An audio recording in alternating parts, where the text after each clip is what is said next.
Hi everyone, welcome to lesson 1 of ZW3D introduction. So today we will talk about the ZW3D interface, how to do a customization to suit your preference, configuration of settings, as well as data exchange. So for the ZW3D interface, once you open the ZW3D software, this is the screen that you will actually see. We will now create a new file. So you click on new. Okay, you can choose your file type. We usually choose part or assembly file, otherwise a multi-object file. Okay, so in this case, we will choose a part or assembly file. Okay, I would like to keep the name as it is, and I'll click OK. So once I click OK, I can see that this is the ZW3D interface. Over here, we will have the quick access toolbar.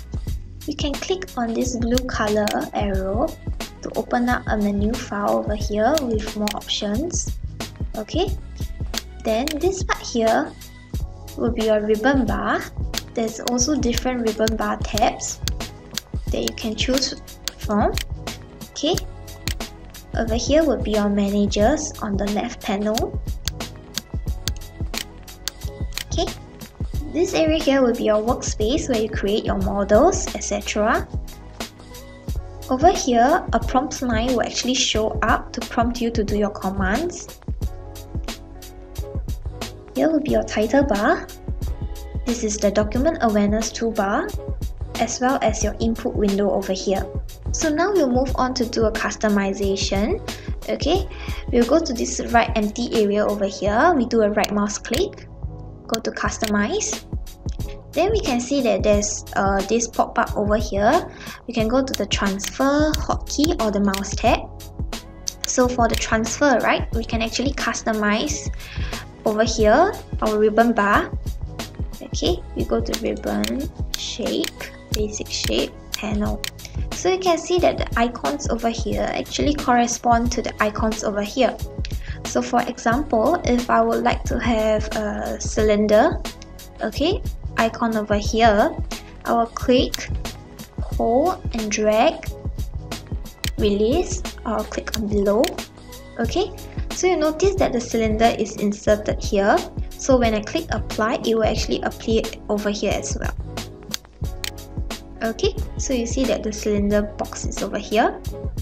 Okay, next for the hotkey. So you can see these are a few examples of the different hotkeys that we can do for our command. You can also input your own hotkey based on your preference. So for the mouse button, for pan, rotation and zooming functions, these are the corresponding keys that I have input. So you can actually change them according to what suits you the best.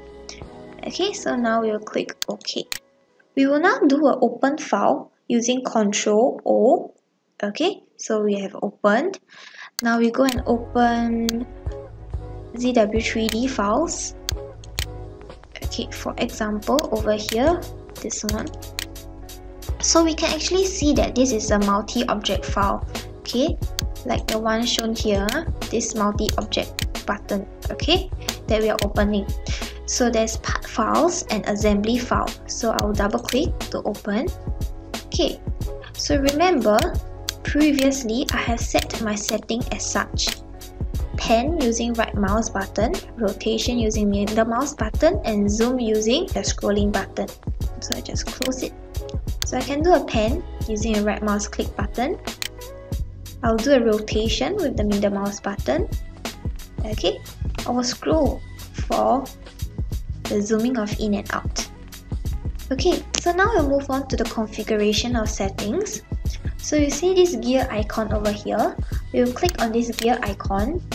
Okay, you can do a general configuration of settings or any other settings like colors, background, etc. So for example, if I do not like the color of this background, I can actually change it over here. Okay, and then this will be where my files are actually stored, my ZW3D files. Okay, I'll click apply. So you see that the background actually changed. Okay, so now we'll move on to data exchange. It is a key feature of ZW3D software, which means to say that ZW3D software can actually open SolidWorks file, UG file, NX file, STL files, etc. So you will go to this open icon over here, okay, and then you search for the files of other type of files that you want to open. For example, this NX file part that I want to open, I just click on it and then I can open. Okay, although it's not a ZW3D part file, I can open it as well. Okay, a recommended way of doing to open a part, we will actually go to file and we will import the part. Okay, so I'll import the part over here. Okay, you can see that there's a pop-up over here. So at this pop-up, we will just click OK. Okay, you can actually do some settings, but we'll just click OK. And then you see that your part has appeared over here as well. Okay, so this is the end of lesson 1. So you can actually move on to lesson 2 for more tutorials.